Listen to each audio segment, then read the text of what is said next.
And if I pet a cat, my hand just turns red. Jamie, you know what that means? You'll never get to experience those wonderful sandpaper tongues. No, I do. I get to experience it for an excruciating brief second, and then it's followed by... Jamie, are you sure you're not confusing cat with hot frying pan?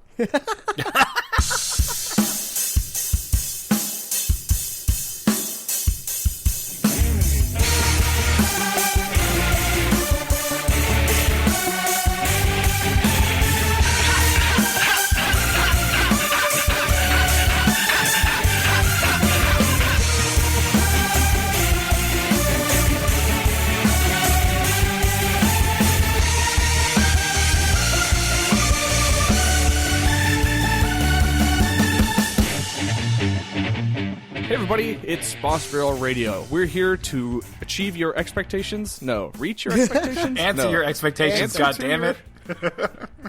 You had one job, Griffin. I just can't understand the translation. You know, there's not like a good English equivalent. So, well, actually, if you look at it, it's actually the most literal and therefore the most accurate translation. Welcome to Boss Barrel for the week of April something, and this is where we're going to be talking about video games. My name is Griffin Hoffman. With me is Jeff Brewer. Hey. And Jamie Kuhn. Hey. I prefer Jamie Chan. Jamie Chan? Mm-hmm. I'm pretty sure Chan is more frequently used to refer to females. Or That's little why children. I prefer it. Like little, or little children. Little children, yeah. I'm a baby. Can we just go full weeaboo for the entire podcast? Kawaii. Desu. Waifu. I like Trigon. Get out, Jamie. Toidu and Biru. Toiretu. I think we are going to go at least partially weeaboo because we all have a certain thing in common. Never go full weeaboo in our games played. I can still played. play the Trigun theme on my guitar. That's wonderful. Awesome. That's actually a guitar. Wow, that was amazing. Yeah, I just whipped it out. That sounded so much like a guitar. Yeah. I was beautiful. I happened upon some people who like anime, and I was explaining to them how anime is generally pretty bad for me at this point, and I asked for their recommendations, and the one guy just recommended me like an ecchi. Like a pervert anime. And I'm like, what is this is not solving the problem. This is not what I want. Whenever I go to your talk of Trigun saddened me. Whenever I go to the manga bookstore across from Mitsuwa, they always have like those manga that like make heroic the Japanese salaryman, and I love those. I really want to read one of those where the cover is just like a dude with a briefcase walking to work. But like, do you know what I'm talking about? Is it like Irritating Stick or something where he's just like and running away from a boulder, or is it just like everyday salaryman? It's literally like I read one once. Like he goes to work, he comes home, he has a family. Like that's it. And there's like a whole. Did they play? Is it like dramatic? There's like little moments that are dramatic, but like nothing dramatic actually happens. It's just glorifying the life of the Japanese salaryman. And this is like a genre. Created by the Japanese government. I had not heard of that, but that is hilarious. Yeah, it's really interesting. I have not. Well, every once in a while I run into some folks who enjoy anime, but the usual folks that I do run with found out the other night while playing Disc Jam that Colin was a big Chobits fan like myself, so that's embarrassing. I've never seen Chobits. Exactly. That's like a harem anime, right? Pretty much, yeah. Yeah. Hey, we all have those moments. Yep. You know, I remember being in middle school. You're like, oh, I wish I had lots of girls who liked me. Joey, that boy sure gets a lot of nosebleeds. It's not. I guess it's not. It's not a harem. It's just like one girl that he's falling in love with, and that's it. Oh, okay. Are there other girls that want his D? Maybe it's kind of like, what is it? Lascivious in different ways. Is that the right word? Lascivious. Oh, lascivious. Lascivious. Thank you. Yeah. In other words, like it's kind of gross, different. I mean, I don't want to. So essentially, she's like a robot, and she's like, you know, like a blank Programmed slate for his pleasure. I think originally that was the thing, but then he's like, I'm just going to teach you to be a human being, and then still fall in love with you, and you have the mind of a 12-year-old. This was back before they put them into 12-year-old bodies. Yeah. they were still trying to find the best way to make them 12 years old. Now they're actually 1,000, but they're in the body of a 12-year-old. Oh yeah, yes. Thank you, Fire Emblem. That's really funny. It's like the same question, you know. In Big, was it statutory? Yeah, I mean that's Speaking the of statutory, big question of our time. can't you bang your teacher in Persona? I don't. If you can, I haven't been able to yet. All right. I think you probably can. But pretty sure that every woman in that game wants your 15-year-old D. I'm like rank 8 with her, but I'm saying true to my one love, and Takamaka Laki Maki. I'm sorry, it's not Anne, it's On. Tiki Masala? Yes. On Tiki Masala. Yeah. It doesn't help. That's what I name my characters. So now it's kind of tough. Two characters named On Tiki Masala. Uh-huh. What did you guys call your thief group? The default option. My name, my character's name is Midaz, last name Olam, and the group is the Benzos. Are you serious? Yep. Midaz, Olam, and the Benzos. Griff, I went with the default name for the person. I changed. I was feeling I'm going to put large quotes around creative, so I changed the thief name to Heart Takers, which is still very much in line with the actual plot. And I did not go for Butt Bandits or any of the good stuff, but I thought you guys would have gotten creative. Oh, you did the Benzos, Jamie. Yeah, that's pretty damn creative. If I say that so is pretty myself. damn creative. Usually, I'm like you, and I feel like I'm cheating the game somehow if I don't put the right name in. But I have no history with this series, so I was just like, whatever. Doesn't Akira Kurusu just roll off the tongue? That's the canonical main character's name, is that correct? Well, as in the manga, but I guess they actually changed the Persona 4 character's name. Like, he had a name in the manga, and then they changed his canon name to Yu Nakami or whatever. Yu Nakamura, yeah, I think that was the anime name. Or no, the manga name.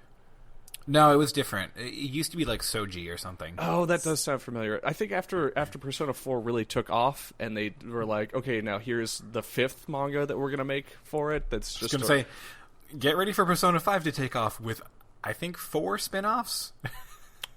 Did you see that? Really? What? Is that really in the plans? They were domains registered for Persona 4, or Persona 5 U, Persona 5D, Persona 5, NG or something. There were a whole bunch. Oh, Persona 5 Dung, my favorite. What are they supposed to be? Well, Ultimax is probably you, people think. And then people think maybe Dancing All Night for 5. Yeah, but what are stupid. They? I'm confused. Ultimax, it's Persona 4 Arena, isn't that the name of it? Well, it was Arena Ultimax. That was the second maybe version. It would be Arena first. Yeah, I don't know. People are just guessing. I mean, there was straight up a game called Persona Q. Oh yeah, that one was like a crossover of all the Persona games, though, right? Possibly. What are they, Jamie? Sorry, we keep cutting you off. Ultimax, Arena Ultimax was a fighting game, 2D fighter. It was very, very good. And then Dancing All Night was a rhythm game, which only the true fans. Yeah, apparently everyone who played Persona bought. I did play those. Yeah. I own Griffin, Ultimax. This series has its hold on you. I feel like, even though I'm actually really enjoying this entry quite a bit, and I think I'm with it, I think I'm going to actually see it through to the end, I have resisted that level of pull. That's fine.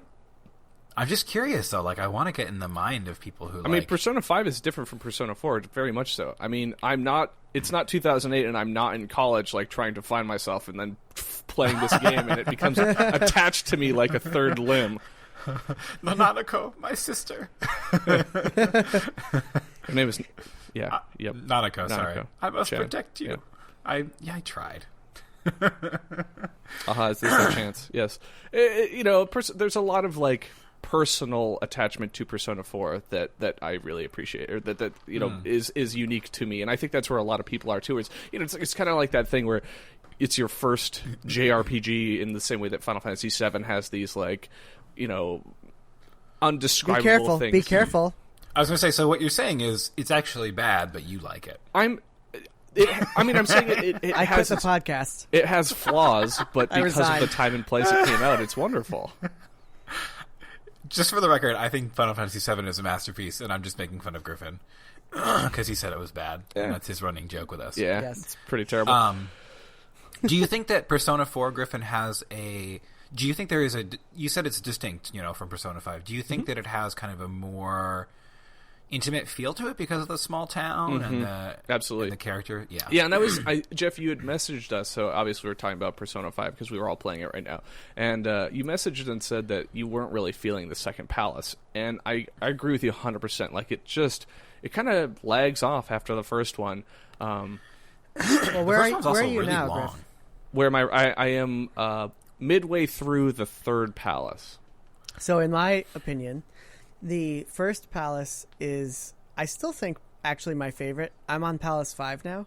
The second and third palaces are, in terms of the story reason for why you're in the palace, very similar to the first palace, but the first palace has the best bad guy, like a perfect bad guy. I really hated Kamoshida. But the fourth palace, you're there for a completely different reason, which is really cool. And then the fifth palace, it's kind of back to Palace 1, 2, 3, but with a little bit of a different spin on it. The opening segment, the story reason for why you're there, had a nice twist that I was really into. So I think that it picks back up, and I will say I think the second palace, not only in terms of the story, but like the palace itself and the layout it didn't grab me. I'm actually struggling to remember it. I actually kind of liked. I felt the dungeon crawling was still pretty solid. They're all. I mean, it's never think bad. in terms of that. They're all great. It's never bad. It was surprisingly short and sweet, which I actually really appreciated because that first palace felt like it took forever. Yeah, the third I was in that palace thing for like 3 is hours. bigger, and Okay. it has some cool stuff that you'll have to do. I think it's also And- just in terms of it's the intro, and you spend so much more time in it, just kind of getting your feet wet with the Persona styling. That's true. So it That may is true, technically yeah. not be a bigger, larger area. It just feels like because you're forced into it and then back out in so many situations. I guess so. I felt like when I actually was crawling that palace, though, there were like 20 floors. Whereas the other one was just like, here's 3 floors, some big rooms, and then you're done. Yeah. I don't know. Yeah. I could be wrong. What I but, like about it, what I like about each palace is that it doesn't seem much like how, God, why can't I remember the name? One of the best shooters of last year, Titanfall 2. Much like how Titanfall 2 was like, okay, we're going to explore this one mechanic for this level, and then it's done. We're not going to rehash it in other levels. I feel like that's the same with the palaces. There was one palace where I was really struggling to find save points, and I'm like, oh, okay, so this is how the palaces are going to be like from now on. Like, it's going to be a real struggle to survive until I get to a save point because they're so far, few and far in between. And then the next palace, it was like, no, it's not like that, but there's this. And then the next palace after that was also different in a completely other way. So I think that's cool. Yeah. Yeah, no, they definitely seem to be doing a decent job, and I think this is what is making me making this stick for me, as opposed to maybe Persona 3. And I'll be honest, I didn't play any dungeons in P4, so I don't know. But there's some design going on, and there are themes, within reason. I mean, there's kind of the cool security system of the second dungeon. The first dungeon, is getting your feet wet, like you said, and just kind of getting your bearings and stuff like that. But I get the sense that there's and going through the paintings in the second dungeon was cool. So I feel like there's some cool stuff going on with level design there. Another thing that I really like I about agree the with you game 100%. that I want to mention before I forget it is like in Resident Evil 7, where there's some weird stuff that happens that like begs certain questions in the beginning of the game, and then the game actually addresses those things. Like, why when I pour medicine on my arm does my arm reattach to my body? Like in RE7. And I feel like this game does that too. Like, there are some very basic questions that I had story-wise from the beginning of the game, like, none of this makes any sense, why is this happening, that I feel like are finally being addressed. And I like that, Interesting. as opposed to like it just being typical JRPG, like, you don't need an answer to this key question about the setup of this universe. Are you talking more about like the metaverse and why it's there? That and just very specific plot points, like what's up with Sojiro, like how that, Yeah. He's kind of a Japanese archetype. The one I feel thing the like. Persona He's games do... I don't like you, but actually I do like you, and I'm taking care of you. Yeah. Persona games they excel, and this is partly why I like them, is because they do tie up those loose ends. Like, it's very much a character driven game. It's like why was Mass Effect 2 so amazing? Because of the answer is because of the relationships you could have in them, not just the sexy ones. I'm saying like the loyalty missions and all that stuff. Like, and Persona, but also the sexy and ones. the Persona does it just the same. Where it's forging those relationships, allocating your limited resource, which is time, and putting that into these people. It means something, and the payout is usually really good. Yeah, I'm actually impressed by like, even the Airsoft guy. Like, I wasn't expecting him to be a plot character, and then he is. And I can't access him yet because I'm not brave enough. But there is one tell almost all the time in every Persona game, which is if they have a portrait. If there's a character portrait, and you talk to anime Bernie Sanders, and you're like, okay, I'm gonna meet this guy at some point. We're gonna bond. It's like a Dragon Quest where if it's not a star, you're like, oh, okay. Plot. I also think they're gonna find. I don't know this yet, so it's not. I'm not spoiling anything. This is purely speculation. But I feel like I'm also gonna get an answer as to what Morgana is, because I think that's totally awesome. Well, I honestly thought, like, for the first 3 dungeons, I'm like, all right, I'm never gonna figure out what this cat thing is. I'm pretty sure it's a persona, but it also has a persona, so I don't know. But you'll find think we're every answer question you have will be answered. So is the true ending, Griffin, based on your experience, is it linked to finishing Mementos? Mementos is new to this game, so I don't know.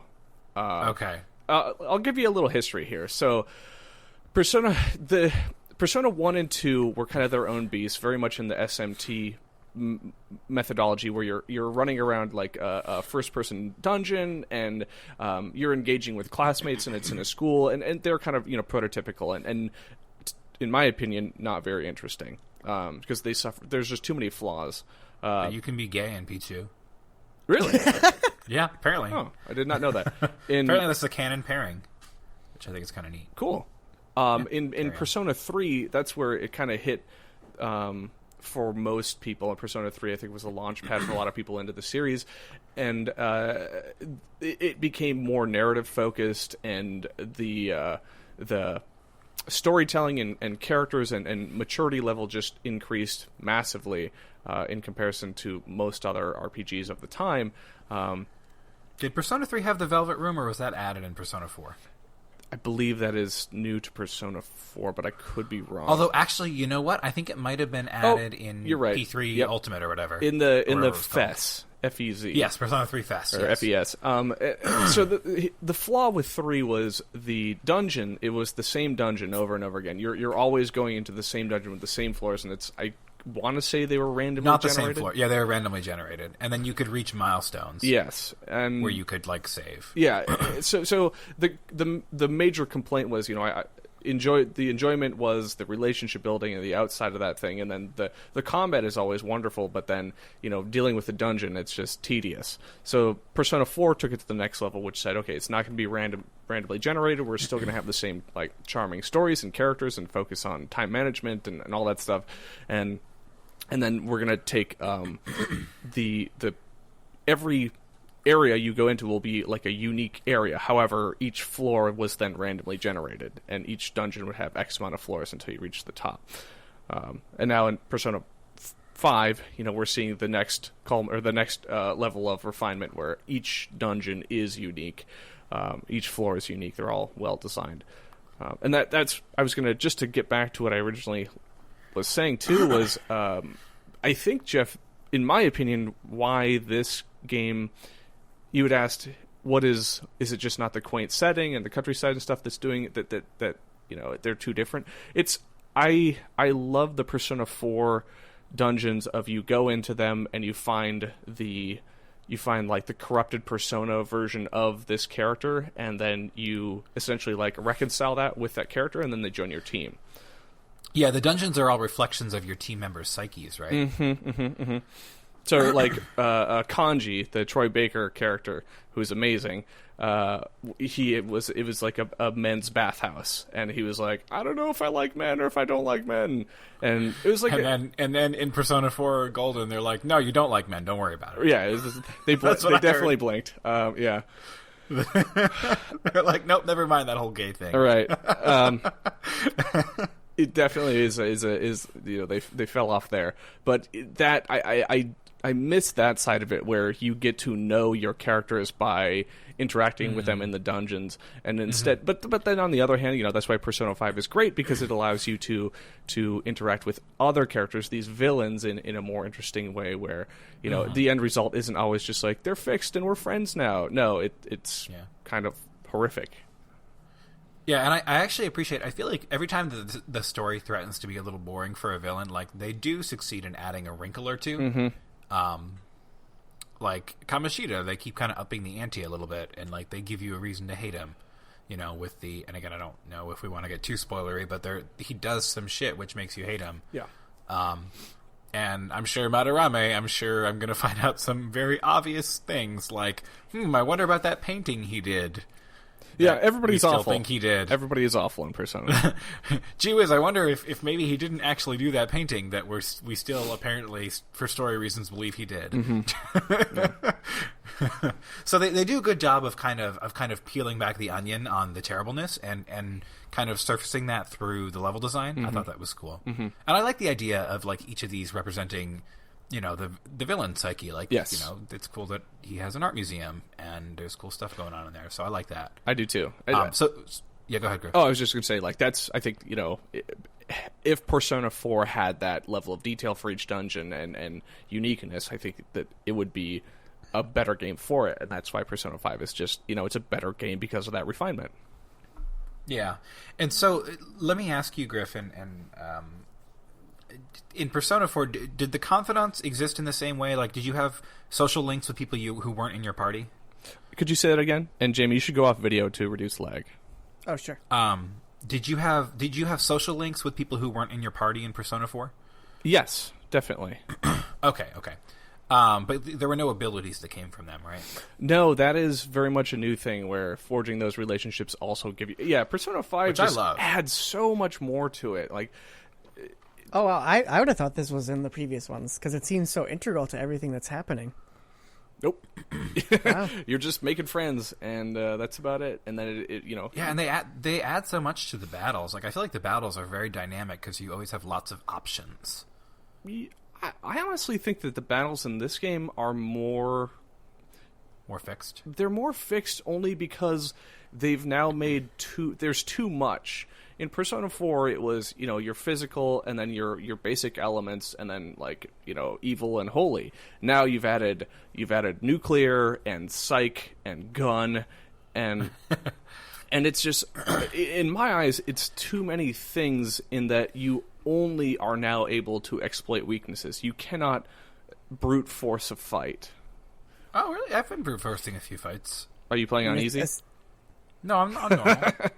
especially later, if you're not like power leveling, you cannot get through even basic fights without exploiting weaknesses. I actually, I'm kind of coming at it from the other perspective. I actually really like that because to me that adds a level of excitement, because I play these matches and I'm strategizing, how can I keep my team alive long enough to find the weakness if it's a new mob. Gotcha. And then that's like the first level of the dungeon. The second level of the dungeon is I know their weaknesses, and yet they've thrown in some enemies that have no weaknesses. Ugh. So how can I deal with this? And then the third level of the dungeon is, okay, there's 4 enemies with this one weakness. They're all really powerful, but they won't even go down. Like, you can't get if you all out attack them. You can't get an all out because not every enemy on the field has that weakness. So I think that baton you guys pass, bro. What? Are you baton passing? Don't baton pass. No, I love baton What? passing. And No, you you should always baton you pass. need No, to that's baton. ridiculous. No. But Stop Jeff, it. what I'm Baton passing is so good. No, it's not. yeah, That's what makes I love You that. can full combo the shit out of every enemy with baton passing. That's literally like how I beat bosses. Like I need to baton pass. Baton passing is very powerful. I don't know, guys. But all right. So, Jeff, you what I'm playing saying, on easy, Griff? I've thought about it at some point. I'm just like, because that's part of the, and I've mentioned this to you guys too, and that is definitely one of the hang-ups of the Persona games is, you go to a dungeon and you're committed to the dungeon for the day. You don't get a nighttime. You don't get to do any other social activities. It's just dungeon. So the more time you spend in the dungeon equals less time you're able to spend outside doing relationship stuff. So if you go to the dungeon more than twice, in my opinion, you're playing it very wrong. Yeah, I'm trying to do that. But what I was saying before is there will be points, Jeff, where because there will be like 5 enemies that you're facing at once, 4 of them will have a weakness and 1 of them will have no weakness. So I see. So you can't get an all-out. You will not attack. be able to get an all-out, which makes things really interesting. Well, I mean, you can, and I'll also speak to this in Persona 4 versus 5 is, in 4, if you all out, or if you hit an enemy's weakness and then you attack them again, they're downed, so they lose a turn essentially. You can instant stun them if you use the same weakness twice. Yep. In this game, that does not happen. They go down if you hit their weakness. No, they'll stay down. They lose they'll a turn. Back. Okay, yeah, they'll get back up when it comes to their turn. Right. Yeah. Being down means nothing in this game. It's just like, I don't know, perhaps a percentage to dodge less or something like that, to evade. I'm assuming. But in Persona 4, you could do that and then really mess with fights where you would down enemies and essentially lock them down. The other thing that is new to this is if you use, so Jamie, this is where I'm saying, if you use the multiple, or if you have multiple enemies and they have multiple or different weaknesses and you use that, in the previous games, if you had downed enemies and then you killed the one that wasn't down, you would go into the all-out attack. Yeah, here you have to hit a weakness again in order to go into the all-out. Yeah, so that's definitely taking, I have to rethink how I play Persona because of that. And there are enemies with no weaknesses, so you need to cast spells that will up your crit chance. Because if you crit, then they're down. Right. Yeah, Lucky punch them MFers. Yep. I find that I used to have issues with Persona's battle system because I thought it was very gameable. Like enemies could either be trivial or impossible, kind of depending on luck and sort of like what you come into battle with. But now I've recontextualized it. Now I think about it in terms of like the long game. Like it is really just a war of attrition. Like, can I preserve my SB? So like, are there enemies that I can make the calculation that if they hurt me, they won't do anything catastrophic, so I can just use physicals on them? And the non-party member friendships become so essential because via those, I have, for example, items on me that regenerate SP every turn. And that I got that through leveling up the doctor, and then you'll meet someone later who neither of you have met yet, I'm pretty sure, who will allow you to switch party members mid battle. So you can because right now your only way to test out weaknesses is to have your main character like try everything. Yep, that's what you do. And then once you've my found main character is amazing now.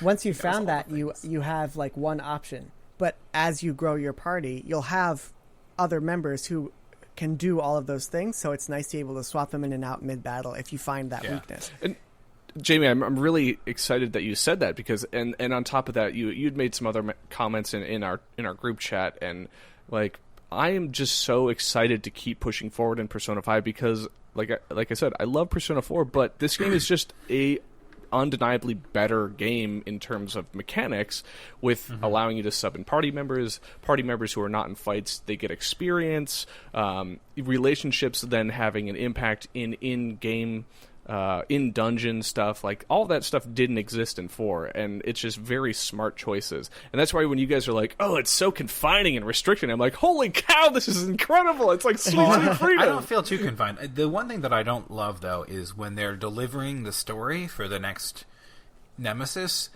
it just seems like they're like, okay, you have 10 days where you're not going to be able to do anything while we tell the story. That annoys me. Now that I know that, it annoys me less. But as someone who was learning the convention of the game... I learned that. I learned that for Palace 2, and I'm expecting it for Palace 3. So it seems like you only get free time during the Palace infiltrations. And a little bit after, plus or minus. There's usually some downtime. Yeah. But yeah, you're right. Like your time where you're really going to like push beyond maybe what the average player would have in a certain stat or a certain relationship is if you're able to like get through that dungeon in one day, and then you have like 20 some odd days to just do whatever the hell you want. Right. Yeah. I have so many overdue DVDs now. Oh God. It's a lot of money, man. And I took them all out. Does it cost a lot? It's like $300 per day per DVD. Oh, it's fine. I always have tons of money. Really? Do you spend a lot of time in the dungeon, Jeff? Not really. I the only thing I did was I grinded a little bit so I could learn, or so I could fuse a persona with a nuclear skill to get the Regent treasure chest demon. But I don't grind that much. I found that if you ask a persona for money and you have their mask, you can get lots of money. Huh. Like you can easily get 2,000 yen doing that. Well, 2,000 yen, that's a chump change. Yeah. I beat one of those diamond things yesterday for I think like 18,000 yen. Yeah, if I'm under 50k, I'm really uncomfortable. Yeah, me too. By the way, you should just cheat and download the hey everybody listening, just download the Persona 5 like starter pack from PlayStation, and you'll get a bunch of like reagents that'll increase your health, and you'll get a Soma and just sell it for 500k or 50k. Whoa, what's a Soma? It's like full restore for your entire party. SP and health, so just sell that crap because I'm not too worried about money. I guess. Does this cost money? The thing that you're talking about? It's totally free. How do you get it? You just go to PlayStation Store and look up Persona DLC, and it's free DLC, and it's like starter pack or something like that. You can also get free Japanese voices if you want to go full weeaboo. Why are all the songs sung in strange English? Because that's what Persona is. So good. That's what it reminds me of. Yeah, if you can't tell if it's Japanese or English, Jamie. That's when it's wonderful. Yeah, you definitely cannot tell. I did not realize that the battle theme was in English for a long time. Like 80% of the words you can discern, and then 10% you can kind of guess, and then 10% you're just like, nope, no idea. Yeah. Okay, in the song that plays when you go back to your house in the evening, when they add vocals after like the first palace. Does she say, "I'm a shapeshifter"? Yeah, sure. Okay. The way she says it is hilarious. She's like, "I'm a shapeshifter." That's racist. What do you mean? I love the style for this too, where everything is like smoky jazz, and silly.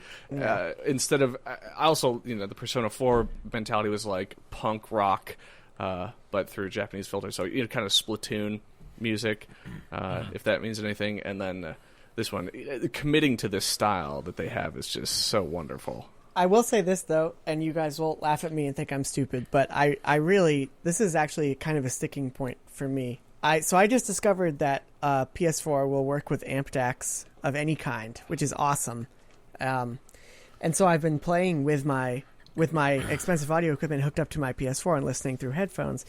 And this game has the worst audio quality I've yet experienced in a PS4 game. It's so bad that I played other PS4 games just to see if it was just this game, and it totally is. Other games sound amazing. Can I just say #pro problems? Hey man, you can use an amp DAC on your OG PS4. It's just funny. Carry on. But seriously, I'm wondering if you guys have noticed this. Like S's, when girls say S's in this game, it sounds like this. And it's terrible, and the music sounds worse. I've noticed Igor's voice sometimes sounds a little shitty. It's like I think Igor's voice is just bad overall, though. I wondered if there were some audio issues too that didn't really let it come through. Though. It's just the quality is really really low, and it's unfortunate. And if you hook up your nice amp DAC and you play like Horizon, for example, it sounds incredible. But it's really bad. Even with the official wireless PS headphones, I can hear like a lot of sibilance, and scratchiness, and not just it's a little point. Obviously, I love the game, but it would be even better if and so much of the game is style and effects. I would think that it would sound better, and I guess maybe it's a PS3 game at heart, so they didn't take advantage of the extra space the Blu-ray has, so you can put uncompressed audio on there. Can support dual layer Blu-rays? Can it not? I don't know. I thought would it could. Yeah, I don't know. Because that's why Metal Gear Solid 4 worked on it. Oh wait, wrong Metal Gear Solid. One. Well, that one worked on it too, I believe. But nobody will know. I thought the only song in Metal Gear Solid 4 was that Japanese thing you could listen to on your MP3 player. You mean, or was it an iPod? You mean you could listen to a podcast on your or on your iPod in Metal Gear Solid 4? Yes. Was One Up on there? I don't know if there was. It was the Kojima show with Ryan Payton. It was the first episode of them playing through the game as you play through the game. It was the best thing ever put into a video game. I also used the stick to move the scroll wheel because that's how the old iPods work. Kojima, you madman. Madman. Yeah. So I have another question for you, Griffin. Mm-hmm. Something I really liked was how silly but also cool and kind of humorously grounded the different confidants were. So I love that you just go to a shitty clinic and then the nurse or the doctor is just like a weirdo, mm-hmm. and that's your confidant. Is that true of Persona 4 as well? Persona 4 was a little bit more serious, so the relationships that you're having with these people are a little bit more. I guess they're not as whimsical, I should say. It's more realistic, where it's your job is a babysitter, and you understand your confidant, your social link person is the mother of the child that you babysit, and she's I'm a single mother and life is hard, and it's there is no quirks, there's no boning. It's just this is you a can't real bone a person's single mother. Fuck, just a real person's strife. That's not real, man. This woman who loses her husband because she's old and she's outliving him, and she's just I want to die because I want to be with him. There's nothing hysterical about it. In this, you're right. There is more whimsy. There's the grouchy airsoft salesman guy or the back alley clinic person. Do you buy fake weapons in the other one too? No, there's no guns in the other one. You buy real awesome stuff in the other thing, which is chairs, wrenches, golf clubs. I do love that you go to an airsoft store to buy everything. I think that's actually kind of hilarious. I also love the airsoft store music. It's perfect. Mm-hmm. Yes, it is. The capsule machine there was very good too. If you guys are engaging in that, I didn't even know there was a capsule machine there. Yeah, see, this is what I'm talking about. This is why this game is so good, because I've played this game for 65 hours. I just found that you can read a book by sitting at the bar in Cafe LeBlanc. I did not know. I found. Oh, really? Yeah. Huh. Yes. It's not very well signposted. No. I feel like you should only ever read on the train, though. What? I feel like you should only ever read on the train, though. I don't know. Sometimes you'll, as you get higher and higher in the ranks, mm-hmm. you'll find that it's harder and harder to find time to further rank up those relationships, and more often than not, those people will have to text you for you to be able to rank up. So a lot of times now that I'm rank 8 or 9 with the people I care about, or rank 10, mm-hmm. and most of my stats are where I want them to be, I find myself actually having a decent amount of time to be I'll go to the batting cages, I'll go to the sauna, or I'll watch a movie, or I'll go play a video game, or I'll read a book. So can anyone tell me why I still have not gained a point in knowledge? Because you're right, Jeff. Knowledge is there. The curve is much higher for that. You have to spend a lot more time. I mean, just answering questions in class and reading a book is not going to do it. You really have to, because they give you so many free points for it. You have to invest other time into it. Yeah, it's crazy. I studied 2 times on my own, and then once with Ryuji, and I still didn't have enough for the first exam. No, you need essentially your first exam is you're never going to ace it unless you are doing a New Game Plus. That's just kind of how the game works. Okay. Want to get them charm points? Did you guys get the vegetable juice on Sunday? Yeah, of course. No. Okay, good. Jamie, every Sunday at Shibuya, in the underground walkway, there is a vegetable juice stand that sells stat-ups that don't take any time. And it's but it's 5,000 yen. 5,000 yen. It's not that bad. So it's not bad, but for a single point into stats, Yeah. I think it's worth it. Also, feed your plant. Feed your plant. Yeah, I do that. Only with the most expensive stuff, because you get more kindness out of the more expensive stuff. Wait, is the most expensive stuff the bionutrients or something else? The one that says this is just okay stuff is not. No, this one says like pricey for people who want to take care of their plants. That's the mid-level one, and you won't have access to the most expensive one yet, Jeff. Do you have to work at the florist to get it? Maybe. I found it in another area that opens up, which is also super cool about this game. Like, I love. Okay, so in Persona 4, and presumably previous Persona games, when you're with your confidant and it says like, oh, your relationship's not ready to grow yet, what you have to do is then engage with them and essentially burn a day to then just move that meter up a little higher. It's Persona 4.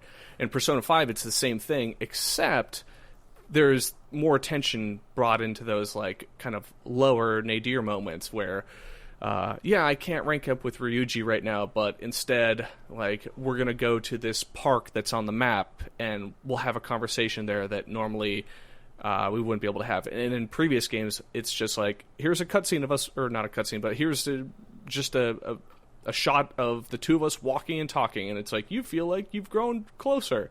Now there's like writing involved with it, and it feels unique and interesting. So those moments where you don't rank up are still equally as impactful as when they do, I think. To be fair, I did get one moment where there was no scripting at all. It was just like, you trained with Ryuji, and I was like, oh, okay. Okay, I gotcha. Was that like a scripted thing where he's like, let's go training? Yes. Okay. But then I got another one where we went to the noodle house together and stuff did happen. Yeah, the noodle house, that moment is like an entry into how you should be dealing with relationships in this game, where it's like, okay, you have these other things on the map. When you're not ready to rank up, you go and engage in these activities with them. I think it's super cool, and like there's time you need to put into researching other areas through reading or watching. Oh, by the way, watch the TV every day, guys. Yeah, I hear there's some like tests or quizzes that can ask you about the TV. Yes, the TV will prompt you with quizzes that will increase your knowledge, and it'll give you hints as to new locations to go to as well. Did not know this. I have been doing the home shopping. Of course. Which, like a good boy. Sadly, it is not the same. I wish it was the same home shopping network as 4.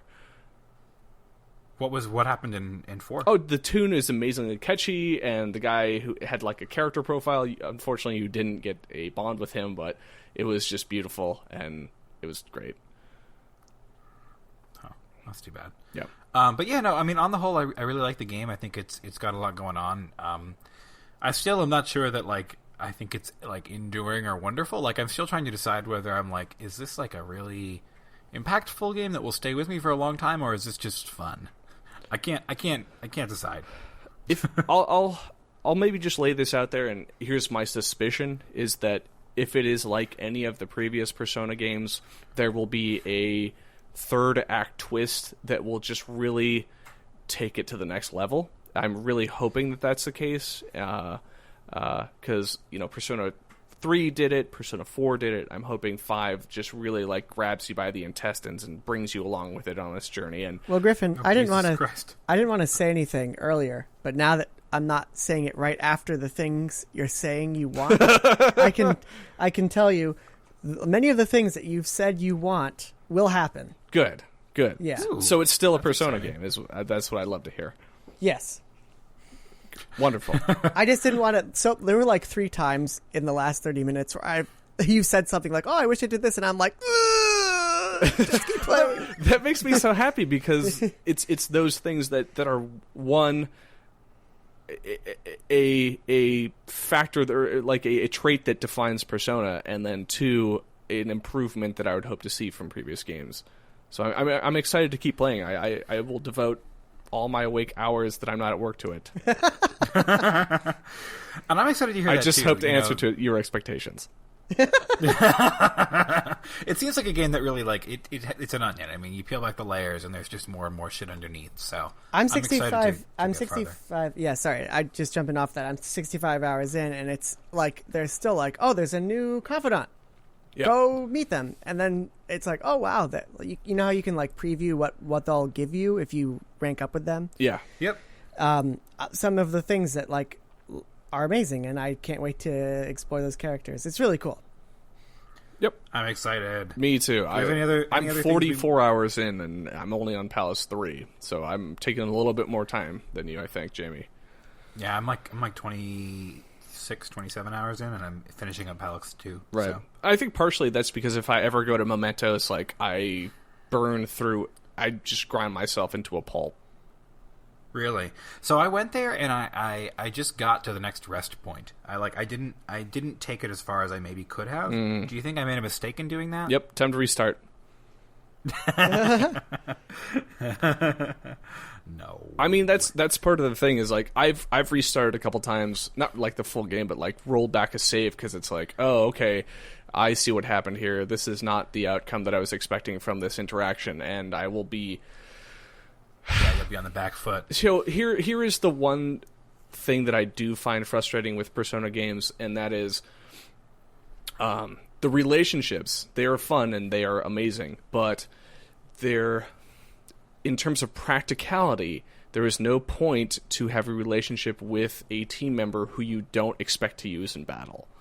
So, and this game does some things to mitigate that, like for I think the third or fourth character you get, he provides some really cool ability things that happen when you rank up his relationship, but it's like, well, I don't ever plan on using you in battle, so I'm not going to spend time with you because they gain so many battle points or like battle specific abilities.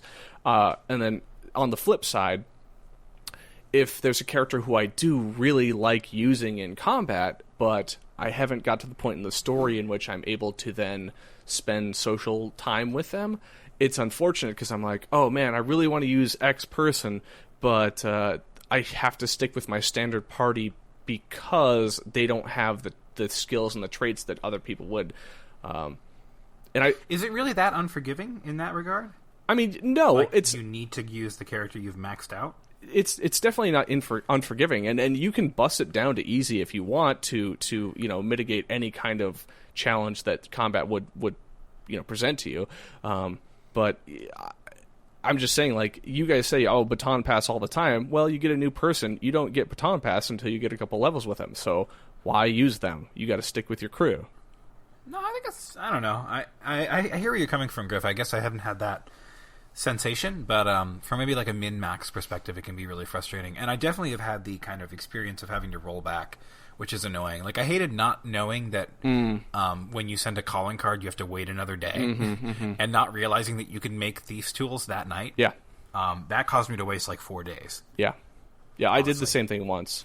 And I just stuck with it, too, because I'm like, well, Yeah, I'm like, no, forget it. Like, the only thing I switched was that I didn't go into the palace on a Sunday because I wanted to do the home shopping. Oh, yeah, baby.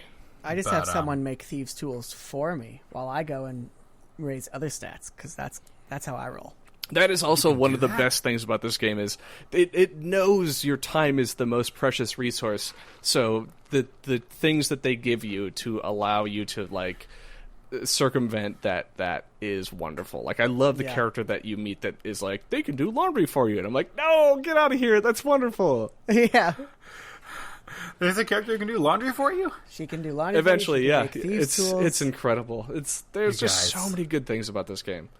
You guys. And Jamie, you mentioned before, like, you can't imagine how in a previous, or maybe it was Jeff, you can't imagine, like, how Persona 4, how that didn't exist. Like, yeah, it is insane to think about that. It's just like, I'm doing this relationship to do the relationship, and now it's like, okay, here's a physical, or not a physical, but an immediate manifestation of how this will help you improve this thing in this game and maximize this stat or something like that. And it just doesn't. It's to me, it's like ultra incredible because it never existed. My rank 10 has saved my ass in tough fights, which is awesome. Like, if I didn't have my rank 10 party member in my party during certain fights, I definitely would have died, and I think that's really cool. Yeah, and that was a Persona 4 thing as well, where essentially it's like that's kind of what I'm saying. Where what is the point to have a character in your party that you're not socially ranked up for? Because there gets to be a level where you're like, you will not be able to finish this fight unless you have these certain abilities. Like downing doesn't happen anymore. Like I said, where if you get hit with the same status affecting thing twice, you essentially lose a turn. In the previous Persona 4 game, if that happened, if you were ranked up high enough for the team member, they'd pick you back up and you just have your place back in the turn again. I see. Yeah. That may be a thing still, though. I don't know. When you unlock higher rankings, that might happen. It could, but like I'm saying, like downing does not have the same gravity that it did before. No. I mean, I guess not. I mean, it's still bad to be downed on your side, and I think it's still useful. But I understand what you're saying. They scaled that back. Yeah. It sounded a little broken in Persona 4, though, to be quite honest. Yep. Yeah, so Yeah, I'm cool with it. And I don't have the immediate sensation that I did with P3 in this game where I'm like, oh, this battle system is completely just like ass backwards. Mm-hmm. I'm like, oh, this is actually kind of cool and dynamic and fluid. So if I have that sensation, I feel like it's doing something right. Good. I you know, when you said you didn't really like the battle system, it kind of shocked me because it is very exploitative, like it's very strategic, and the things that I kind of figured you would enjoy about them, I'm surprised that you didn't. Well, now I do. Good. Hey. All because of thieves' jackets. That's what did it for me. Nice. I love when they rip their masks off and they have blood all over their face. But they keep not showing it anymore. I'm sad. Yeah, it's not quite as intense going forward, and there does seem to be some like social or some like PG-13 nerfing, like how Sojiro is obviously smoking all the time, but then they like omit the cigarette and the smoke from his hand. I did not notice that. That's hilarious. Now I see it, but I didn't notice it. Yeah, Wow. I'm fairly certain they took it out of the character profile, but just look at the way he stands, and he'll often mention like, I'm going to buy more cigarettes, and I think they just took that out for the American version. There's a tobacco machine, though. There is, yeah. Which you apparently can't interface with in any meaningful way. Yep. But yeah. So I like it, and I'm glad I do. I'm glad to be on the Persona train, finally. Yay!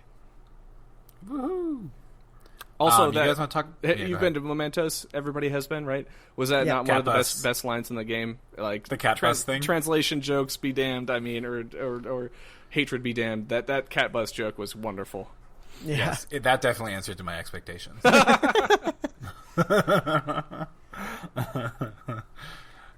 No, and Memento seems like a callback to 3, and I guess maybe to 4 as well, with the random dungeon design. But very much 3, Tartarus or whatever it was in 3. It seems okay-ish so far. I hope that they don't get too big and crazy. The floors feel pretty manageable. Mm-hmm. Absolutely. But I don't know if they get worse as you get deeper. And I like having discrete missions, too, where it's like, just kill this one guy. Yeah. You can leave then. Yeah, I like that. But okay. Why? Why would you leave? You have to stay there. No. I just got to a rest area. It feels different. I feel like I need to treat it differently. No, you have got to burn your SP down to 0. Oh, Jesus Christ. Yep. Or you got to get the items from the doctor that let you regen SP per turn, and then go up to a higher level where the enemies are weaker.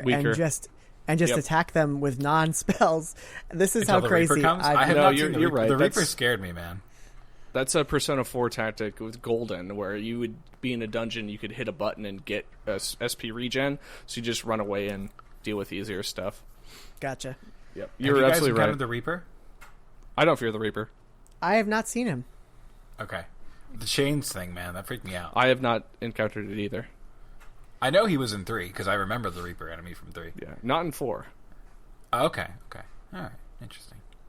Anyway, before we spend another hour on Persona, should we talk about the rest of the stuff we played? Just to get through some of that? Sure. All right. I feel like, well, maybe you guys talk about some of the smaller stuff you looked at, and then you want to chat Nier after that, Griff? Yeah, absolutely. Okay. Why don't we do? Jamie, you got a big old list. You cool talking about one of them? Yeah, I'll just blow through all of them real quick. Blow 'em. Flinthook is amazing. It's a procedurally generated platformer that kind of reminds me in certain ways of Rogue Legacy. Yeah, that's actually a very apt comparison. And I think it feels incredible. every room, so it's procedurally generated in the way that it puts various rooms together in a chunk for each stage, but the rooms themselves are handcrafted. So it doesn't give you that sense that you can get sometimes with completely procedurally generated stuff where you're just like, well, this is kind of a dud. Every room... Yeah, can't get over this wall. Yeah. I feel like it kind of cribs from the Isaac playbook, and Rogue Legacy also kind of did from the Isaac playbook of having randomness with like instanced randomness. So like or not instance, but like there are puzzle pieces that you can put together, and the puzzle pieces are big, so that way it doesn't feel too random. It's just really a fantastic game. I'm not very far, but I can tell it's got elements of bullet hell in it. It's got an amazing soundtrack. It's $13.50. You guys should both get it immediately. Is it on PC? But it's not on Switch. It's on PC, PS4, and Xbox One. But not on Switch. It would be great on Switch, which is unfortunate. It's not on any portable, right? It's not on Vita or anything? I don't think it's on Vita either. Man. It's a little... I mean... there's a lot of enemies on screen at once. It moves really smoothly. It's pixelated, but it's 60 frames per second. I don't know if you would want to play it on the Vita. I don't know if it could handle it. The 60 is really what gives it that like silky smooth feel. And are you playing it on the PS4? I'm playing it on PC. It's 60. It's 60 on the PS4 as well. What about it depends on PS4, what it was built in. Pro. Yeah, how are the Pro boosts is what I want to know. Mm-hmm. Yeah, you've got 4K downsampling of a pixelated. No, it's really good. Of a 720p source image that's been upscaled to 1080p and then upscaled again to 2160. So, Jamie, what is the general mechanic of Flinthook? Flinthook? Yeah. Flinthook, yeah. So if you're playing with a controller, it's actually different if you're playing with mouse and keyboard. And some people I saw on some forums were like, "Oh, you gotta play with mouse and keyboard because it gets really bullet weird." hellish. Nobody ever says that. And well, it's odd to say it for a 2D pixelated thing because sure, yeah. If you're playing with a controller, you have a grappling hook, right? And you grapple around. You're kind of flying around these rooms while shooting at enemies. It's really frenetic and fun. If you are playing with a controller, where you're aiming and where you're going is also where you'll shoot your grappling hook. And for some people, if you have leet strats, that's like not cool. I think that they're being ridiculous, and I think it's more fun to play on a controller. But if you play on a mouse and keyboard, you can aim and move differently. Gotcha. I don't think it's a big... Sounds kind of like Binding of Isaac to me, where I still can't get good at playing it on a controller. Even though, like, it's... Yeah, go ahead. It's not...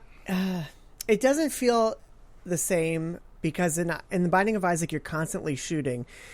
In this game, you are... It's tough to describe. It's the difference between constantly thinking about shooting in one direction and constantly shooting and also thinking about, like, grappling hooking everywhere across this stage. I think that with a controller, it's fine. So you're saying for the plebes like you and me, Jamie, that's just too much mental capacity to manage those three things versus two. I'm with you. 100%. Exactly. No, I tried to... So I'm playing it on PC, so I tried with mouse and keyboard, and I was like, this feels like I'm playing like a tank sim game now. Yeah, I don't want to do this anymore. But really, really great game, and if anything that I said sounds remotely interesting to you, like the Rogue Legacy comparison, or just imagining Rogue Legacy plus more bullet hell plus a little bit faster plus grappling hook, like just play the game. It's really good. And also, I thought it was so adorable. When Jeff and I were at PAX, we got there early one day, and we wanted to go play ARMS on Switch. So we queued up early. They opened the gates, and we were running towards the Switch station. And if you run towards the Switch station, you have to run through the Indie station. And as we were running through the Indie station, I didn't know that Flinthook was there. So I saw Flinthook, and I yelled to Jeff, "Oh my God, it's Flinthook!" And the French developer who was sitting there, like, watching everyone run past his booth so they could go play, like, Switch, looked like he was about to die of happiness. Because he thought I was going to stop and play Flinthook as, like, the first thing that I did at PAX that day. And then we did not. We did not. And then the time paused and the date rolled back and you had the social link established. Exactly. With the French developer. And then a weird lawyer... and then we went forward to the future, and a prosecutor was questioning us about the social link. Someone helped you grapple hook. Talk. Nobody could answer to expectations like that without a grapple hook expert. Graceful Explosion Bashim is another awesome, a great game that you guys should get. Graceful Explosion Bashim sounds like a vaguely racist anti-ISIS or pro-ISIS movie. I was going to say it sounds like the dance move, or the Tuluk to Tuluk Bollywood dance move from World of Warcraft. What? Okay, yeah, it's all right. Really good. You've gone over our heads. Probably. So imagine like a bullet hell game, like a little ship, and what do they call them? Shmups? Yep. Is that the right? Yep. Okay, so Shoot them up. Imagine a shmup where instead of progressing in one direction, you have these really interestingly designed small stages where you can go left or right, and a lot of the gameplay is not only bullet hell shmup, but also crowd control. Because you'll get a ton of enemies on screen, and you need to figure out, like, well, I need to funnel them over here, or else they're all going to attack me. And to be clear, it's in two directions, right? Like it's left and right. It's left and right, not up and Yes. down. It's left and right. Okay. And I think it's really, really cool. I was very surprised. I didn't expect to put as much time into it as I did, but I got sucked in pretty easy. Another Switch game that I've been playing is Snake Pass, which seems awesome, but I don't understand how to play it. So I'm hoping that was my experience at PAX. I picked it up and I was like, I can't do this. Yeah, like what is happening? How humans am I can't do this. I'll get like really close to doing something, and I'll feel so proud, and then he'll just fall off and die. And Yep, it's the most frustrating game I've ever played. But Is it like QWOP or something? Kind of. It feels like QWOP. Okay. I'm finally kind of breaking through and getting the hang of it, and it's really rewarding when you do pull off some of these platforming things as a weird QWOP snake. Mm-hmm. But I'm hoping that if I put like another half hour in, I'll crack it and I'll get it. I'll keep you guys posted on that. Yeah, please do, because that thing is freaking impossible for me to parse. Yeah. But what what about you, Griff? You have some smaller stuff on Cosmic Star Heroine. I really want to hear about that. I don't have much to say about it. Unfortunately, it's like, hey, how many JRPGs can you play at one time? The answer is only one. Jason Schreier is a big fan. He's pretty excited about that shit. It's a game by Zeboyd, right? Yes, thank you, Zeboyd. You're welcome. And I fell in love with them when they did the Penny Arcade games. That were like retro, kind of like 16-bit things. I can't remember what they were called. On the Precipice of Darkness, I believe. That sounds right. Something along those lines. It was the episode 3 and 4, I think. And this is very much in the same vein, but it's like, what if it was the Sega Saturn or the PlayStation or something like that? So the graphics are up to another level, and there's like better music and all that stuff. So it is very much a JRPG in the vein of Chrono Trigger or what have you. Actually, very specifically Chrono Trigger and Suikoden. There's a lot of base recruiting and base building and stuff like that. But the battle system is super cool because I guess it's probably the most unique thing of it, where you are only able to use a character's ability once per battle. So if you have like a magic spell, use the magic spell, and then it's done until you rest in battle, and you essentially like defend and lose a turn. But then that'll rejuvenate all your abilities. Are you saying that sometimes you have to brave and other times you have to default? No, yuck. Get out of here.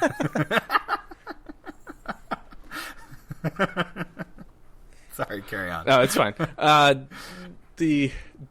That system is really fun. There's a lot of like fun characters. It's very lady stacked, so that's cool and all. Unless you're one of those people that are like, Star Wars has too many females in it now. I mean, that's just objective fact. Yeah, that's true. That's very true. But I've only spent maybe like a half hour with it, going through the preliminary stuff, so I can't speak too much of it. But it's cool. It's fun. I can't wait to play it. Do you like the presentation, Griff? Do you find it to be? Because I didn't like the art when I looked at it. I love the art. Dumb. Oh my goodness! All right. It reminds me so much of amazing. Yeah, of like oh god, what is the? It's like Bubblegum Crisis style anime. I love that.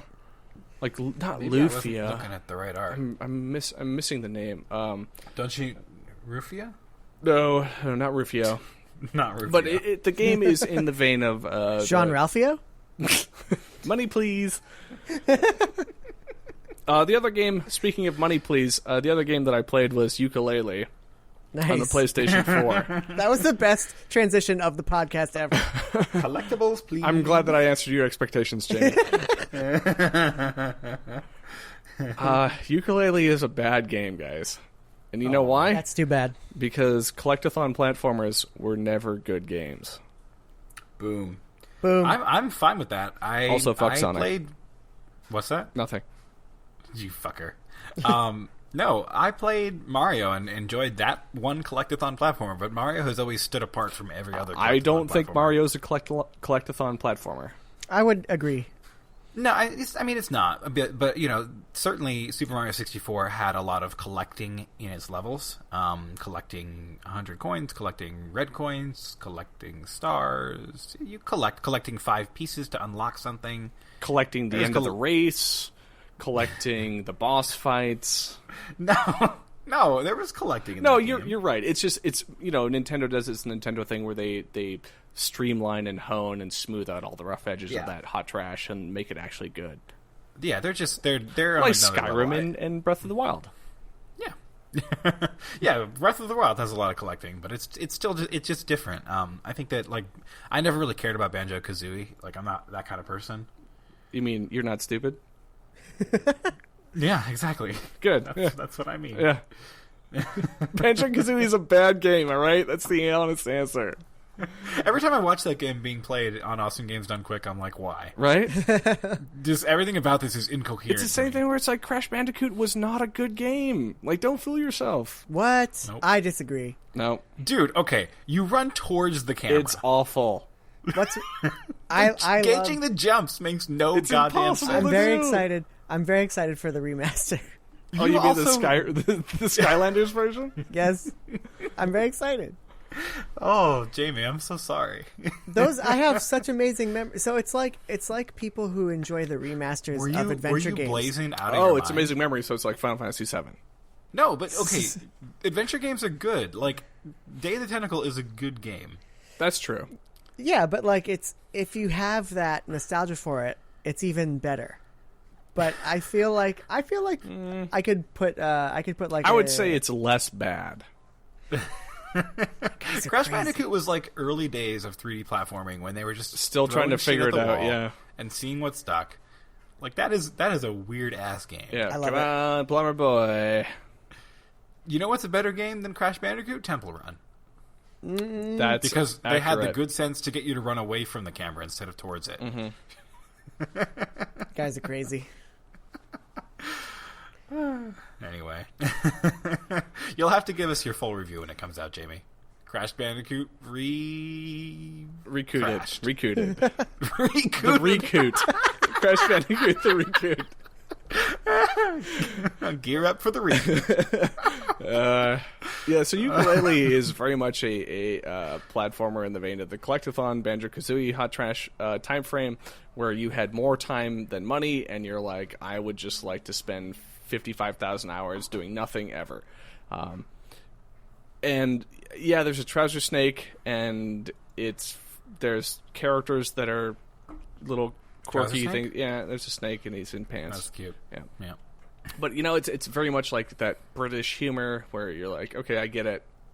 I got it. It's a dick. It's a dick joke, and now it's still a dick joke, and I've already laughed once. Moving on. What made you grab it, Griff? If you were kind of already ready to not like it, you couldn't get it through the service that we don't talk about, could you? No, never. Let me just reset this here. No. Anyway, I think Griffin may be stepping away for a second here, but I just jumped back, and I'm back in here wow. now. That man is a speed demon. Bam! I wanted to try it. I heard people saying that it was cool, and I saw videos of it, and I'm like, wow, that looks like fun platforming fun. And it is exactly that. But How many jiggies do you have? I have one millennium of a jiggy. Can we make a Will Smith collectible game Yes, please. where you explore Miami? Yeah. I just watched the Little John Tiny Houses. It was adorable. What? Do you guys remember Little John? Oh, yeah. The rapper? Yeah, I mean, excuse me. Yeah. Yeah. What do you mean do you remember? That man is still very much on the scene. He has he had an episode of Tiny Houses that he What the fuck is Tiny Houses? Tiny You Houses don't know what is Tiny a Houses show. is, Jeff? I don't have television. It's Tiny people houses? who like living Who in... just make small houses? No, it's people who are like, I would like to live in a trailer, and I would like to not have it be called a trailer, therefore it will be called a tiny house. Yes. Wasn't Tiny Houses the name of a movie written by Lena Dunham? I don't think so. Tiny Furniture. Tiny Jessica Hearts? just told me. Oh, okay. Tiny Furniture. All right, carry on with Tiny Houses. It's awful. No, that's it. It's the Banjo-Kazooie of television. Is it like the inverse of MTV Cribs? Is it like, yo, check out my fold-out Yes. PS4 station? That's perfect. It's the hipster version of MTV Cribs where they're like, well, my house cost $3,000 and it's all paid for, so now I can just travel the country and go to Lollapalooza and Burning Man all the time. Does Exhibit ever feature? Also, please, as long as there's only gas and electric and water hookups, and I'm not going to pay taxes. Can you pimp your tiny house with Exhibit? That's what I want to know. What was that? Was that Jessica or a dog? That was a child. We have childs in this neighborhood, unfortunately. Okay. I've tried to eliminate them, but no amount of poison will kill them. Unfortunately, Give him some Crash Bandicoot. That'll crash override their systems. Oh, That was a reach. That was a reach there. yeah. All right. So that's all that I have to say about Yooka-Laylee is that it's not great. Unless you're somebody who's like, Banjo-Kazooie is a wonderful game, and nothing could ever be better than that. Somehow there are a lot of those people. Yeah. I don't understand. I mean, why. the music's great. It's what the one piece of portion of praise that I could give this game is it made me really, really hopeful that another Viva Pinata will come out. How many of the rare people are on that? All I know is Grant Kirkhope and other guy, who I'm blanking on right now. I don't know. David Weiss?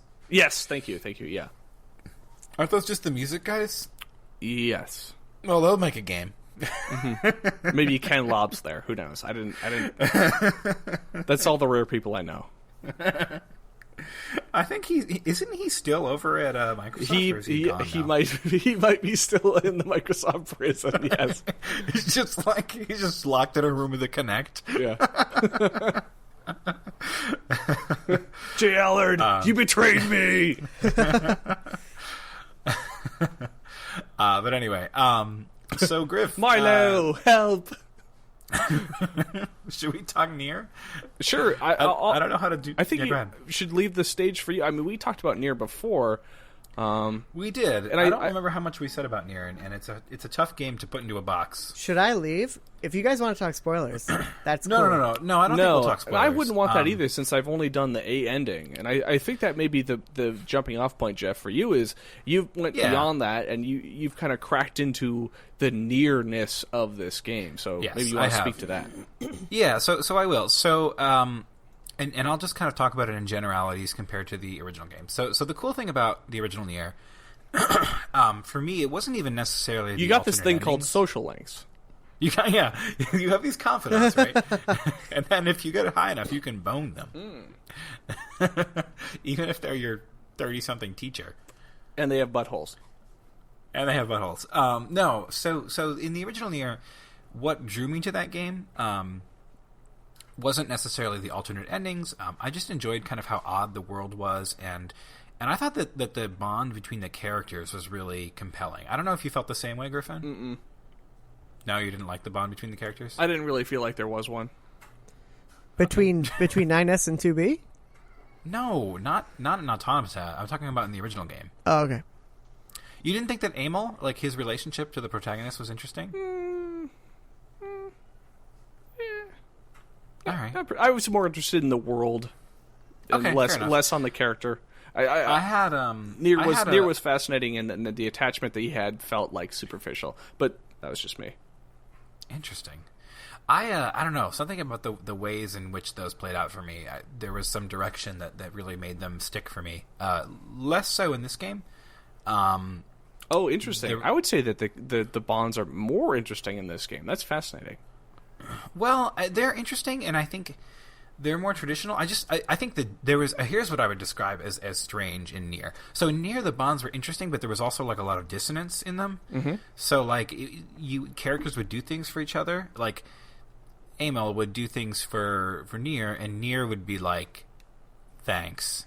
But like it would be like this, like there was a lot behind that thanks. Like, I know I am using you, and I'm fine with it because I want to get my daughter back. But Amel is like, please love me, daddy. Mm-hmm. That's what I liked about those relationships. Like, there was a lot of unsaid weirdness behind them. And I think that made some of the emotional moments hit harder for me.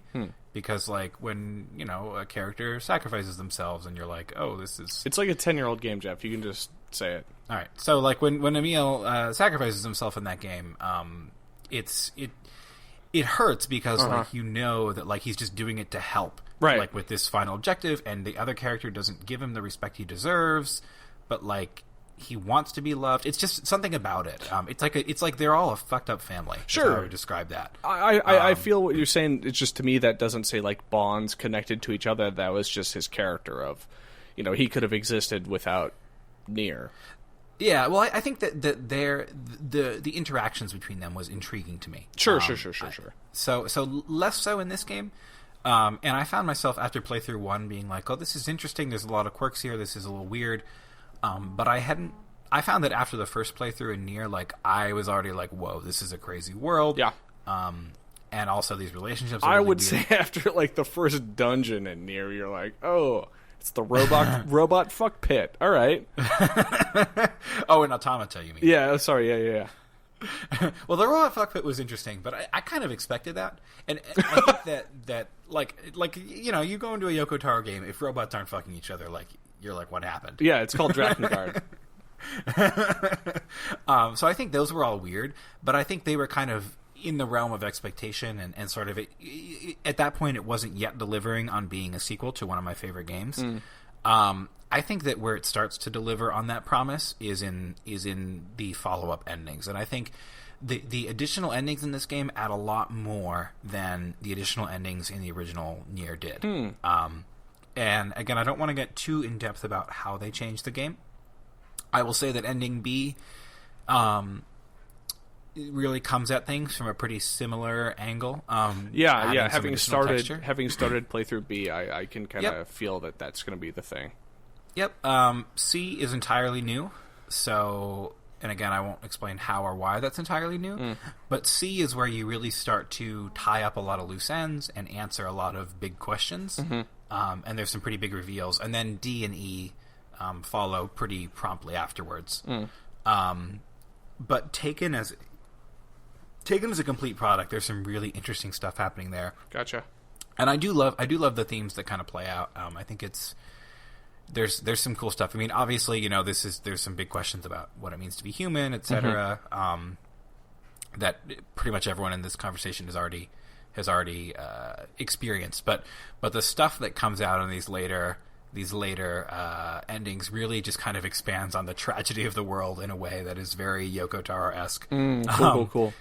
Yeah, and I think you'll like it. And again, I don't want to get too in depth, but I had a really great time. There was one particular section which pissed the hell out of me. But you know, big surprise there. I mean, there was one particular section in Nier that pissed the hell out of me. Sure. Yeah. So that's not in terribly what surprising. Way? Like annoying gameplay or the story? So if there's a section where your traversal is limited. You can't traverse in the same way that you ordinarily would, and you have to go from point A to point B, and if you go the wrong way, you will struggle and just fail. Like, if you make one wrong move, there's no coming back. Are you talking so you have to go Automata, or are you talking the original Nier, Jeff? Automata. Okay. In Nier, the one that I'm talking about is when the boar is chasing you up the stairway. I died repeatedly on that shit. Do you remember that? No, I don't. In Shadowlord's castle, when you have to escape the boar that's chasing you, the shadow boar. Oh, yeah. Yeah, that sucked. There were other moments in Nier that were a little bit rough, but no. In Automata, the only difficult moment is where you have a limit on your traversal options, and you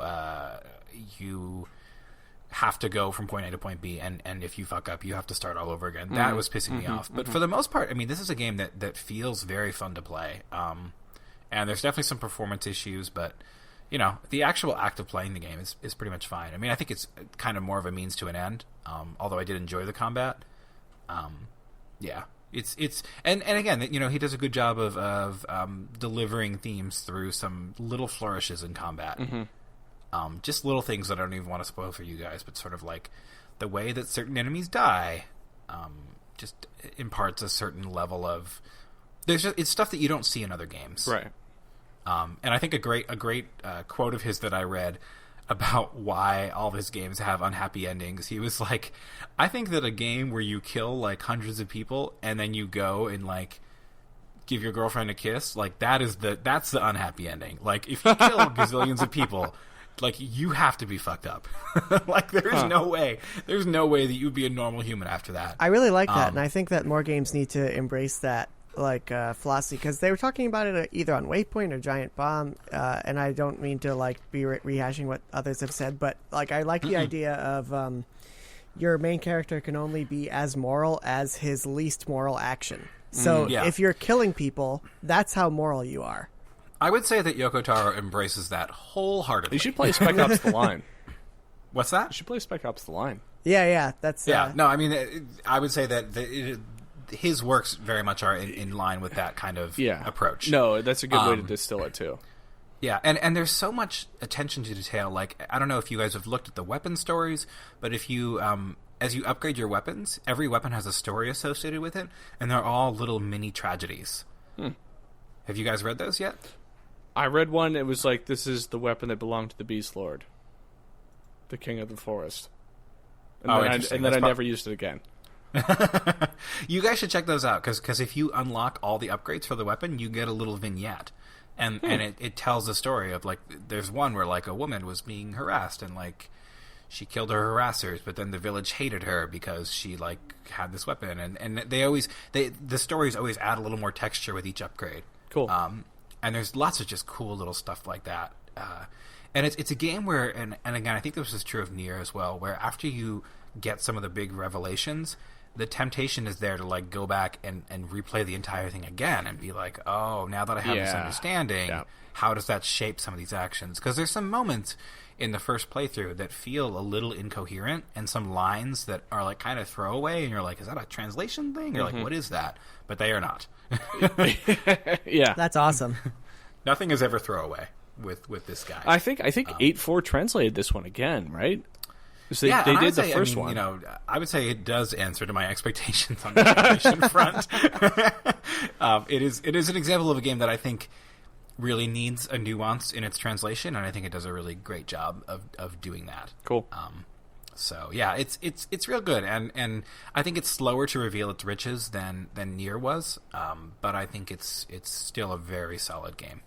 Gotcha. Maybe not quite as deeply affecting for me as the original Nier was, because I started with that, but I still think it's very much worth your time to explore and plumb those depths. Cool stuff. So that's my 2 cents on Nier. I really can't wait to get back to it. That's my next AAA. After, even though Horizon like is just screaming at me, play me. After I finish Persona 5, I'm gonna dive into Nier, and then finally Horizon, and then finally Call of Duty World at War or World War II, World War II, WW2, and then finally World of Tanks. Oh yes. Also, one other thing to say about Nier, side quests in the original Nier sucked balls because they were always really like a slog. I would say the side quests in this game, don't get too caught up in them. No. But they're kind of generally worth doing. You get some interesting story bits from them. I agree. And they tend to have twists. Yeah. Like the character who gave you the side quest is an asshole, or like you do something that causes ruin, or like you save people only to find out they're later dead. Lots of cool stuff in side quests. Cool. For what it's worth. It's not just the stereotypical MMO like fetch quest anymore. There's some more minutia to it. Yeah, and you might do a fetch quest, but the payoff is fascinating from a plot perspective. Yeah. So good writing. Definitely. So that's all I was going to say.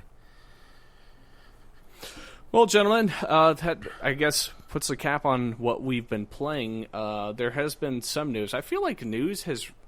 Maybe it's just me getting older and less concerned about, like, the day-to-day bullshit. But I feel like news is slowing down. Maybe everybody's still just, like, holding something off until E3. Because that's the way the games seem to be releasing. I guess so. I mean, I think for some people, the Scorpio news is probably important. That's true. I could not get past how, like, filleting that Eurogamer article was. Yeah. Oh, weird. What are you talking about? As a Eurogamer fan, I was really taken aback. Like, it's so bad. Not only in the coverage itself, but now in videos for other things, they're referring back to their exclusive. Oh, no. It's terrible. Like, I was watching another Eurogamer, another Digital Foundry video for something else, and he was literally, as a joke, polishing his Scorpio chip that they gave him in a plexiglass case. Gross. Oh my god. And I was like, yeah, I can't trust you anymore. We've watched one being built. Yeah. It's like, just shut up. It's like, I literally can't trust you at all anymore. Like, you're... Yeah. Ugh. It was yucky. That's so right. I think that... the only source of the truth is YouTube. Yes, Alex Jones. Who, by the way, I listened to before coming to this podcast. Did you guys know that he thinks that the fluoride in the drinking water is like a mind control device? I've heard that before from people on my Facebook feed, so yeah. Yep. Also vaccines. Yep. There are people You who better believe read that. the labels. There are real people that I know in real life who believe those things. Yeah, it's very sad. Who is this? Alex Jones, the InfoWars guy. I don't know who that is. You don't. Better wanna you know. don't. It's an abomination. Yeah. So yeah, no, I felt like that reveal, like, while it's interesting information, I guess it just, I can't get excited because it's just like an extended piece of PR from another media. Also, outlet. it's just Microsoft too, right, Jeff? You know, yeah. No, I mean, I have a Surface. I do enjoy Microsoft products. Gears Every of War, time I'm- yeah. Your fave? Nope. Don't give a. I can't help not liking the games Microsoft puts out. I mean, that just is what it is. But now that they ditched the Dragon game. Yeah, that was the only one I cared about. I still really want D4 or whatever the hell it's called. I need to grab that at some point. Dark Deeds Don't Die. That's on Steam Oh, now. yeah, it's on PC. Yep. Yeah, I'll grab that. But yeah, I don't know. Like, what do you guys think? I mean, so Scorpio specs are out there. They're pretty much largely what we expected. I mean, does it change the conversation? Here's my short answer. You guys talk about specs while I use the bathroom because I don't care about that stuff ever. All right, Jamie, I think you might have an opinion here. Do you think that this changes the conversation at all? I mean, I think this is probably more likely to achieve native 4K. Yes, and I think it will on certain games at 60 frames per second. But I don't think that this... Forza, there's room to spare. I think this is a massive... This is me personally talking. I think this is a massive misread of the market. And I think that while there are cool things about Scorpio, I do not think that it will sell well enough to really change the conversation, as you're asking. There's some really cool stuff. Like, I like how they're baking DirectX 12 stuff into the architecture of the system on a chip. That's exciting, and that's, as far as I know, the first time that anything like that has ever been done, and should really, really make for some really cool optimization options. That said, Vulkan is kind of doing the same thing from a purely system, like, software perspective, and it can be applied to systems like the Switch. And I think that Vulkan is already been in developers' hands for a couple of years, so I think that, like, we're more likely to see some really crazy optimization stuff on that end than we are to see developers learning of and making use of having DX12 baked right into the system on a chip for the Scorpio. But besides that, like, it's just a more powerful console that will probably be $500, $600. I don't think it's gonna do anything for them. Do you? Well, I've actually, I mean, I've read that because there was a leaked price, and I think it was 400 euros. It's not clear if it's a placeholder or an actual price, but that's like 430 US. So if that's what they're targeting, I mean, that's a pretty decent price point. But yeah, I guess I have to question sort of what is the direction of sort of games and consumer interests going forward. Like, is it in these I mean, I don't know what the uptake has been on the PS4 Pro. I mean, I know that you're satisfied with it, and you're a particular kind of user, and you care about that kind of stuff.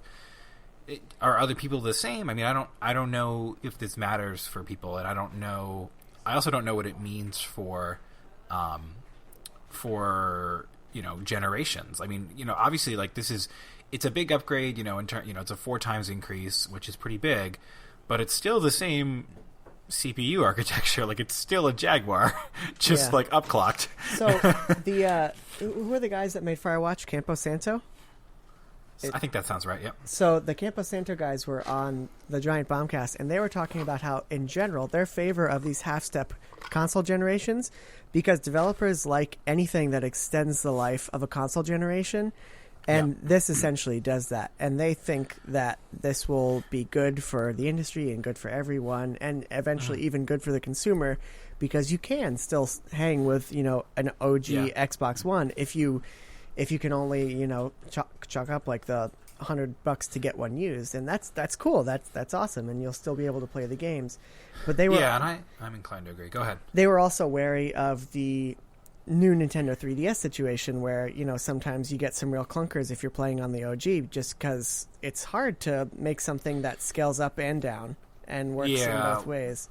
Well, and I think most developers are going to target the base hardware, and I think it's going to be superficial upgrades. And I'm not the kind of person who wants console generations to move quickly.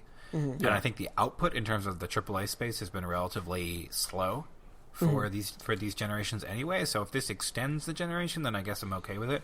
I don't know if it means that we no longer have generations. I don't know what it means. Like, I don't know what the end game is here. It's definitely a strange, brave new world. Yeah. Whatever it takes for you guys to not be saying console gaming is dead. That's all what I'm in favor for. I still feel like console gaming is not what it used to be. I mean, I love the Switch because it makes a case for console gaming. But I still think, it's not. Have you plugged it into the dock yet? Yeah, it's sitting in the dock right now. I played it a little bit. Of Zelda, you should take it out. It's probably warping. That's true. Yeah. Good point, Griff. My issue. I have a dock sock. My issue with the Scorpion and these. You got to wrap it. And these. Do you actually have one? Did you get yours? I have a dock sock. That's amazing. I want one. It's great. It's fantastic. I'm happy about it. I just take mine out of the dock because it keeps asking my TV if I want to see the Switch. Like, I'll be playing my PS4, and a little thing will pop up, and it'll be like, "There's a new input on the Switch input. Do you want to see it?" And I'm like, "No, it's off. It should be off." Do you guys have this issue? You just need to get an older television, Jamie. Yeah, that's the point. Well, that's so. Going back to you actually should probably get a TV amp that amplifies that connection between the Switch and the TV. You should DAC it. Yeah, actually. So I'm literally doing that. DAC it. Just so you guys know, I have a DAC coming out of my TV, full time, 24/7. Oh, so you're a Jack and Daxter. Yep. If you're jacking to the DAC, or no? The most egregious thing about the Scorpio and the Eurogamer coverage was there were literally points where they'd be like, "We were less than thrilled with PlayStation's implementation of PS4 Pro functions for 1080p users because all you're really getting is downsampled 4K images." And I'm like, "Yeah." And they're like, "Well, we're happy to report that with Scorpio, you'll get downsampled 4K images." And I'm like, "What? They said that?" Yeah. I was like, literally, God damn. I thought boost mode is built in from the get-go, or something like boost mode. Yes, yeah, that's like the only thing they guarantee. Is if you're playing on a 1080p screen, the only thing they guarantee... You'll get, like, better frame rates, right? No. The only thing they guarantee is you'll get super sampling, which is the same thing that you get on PS4 Pro. Oh, like blast processing.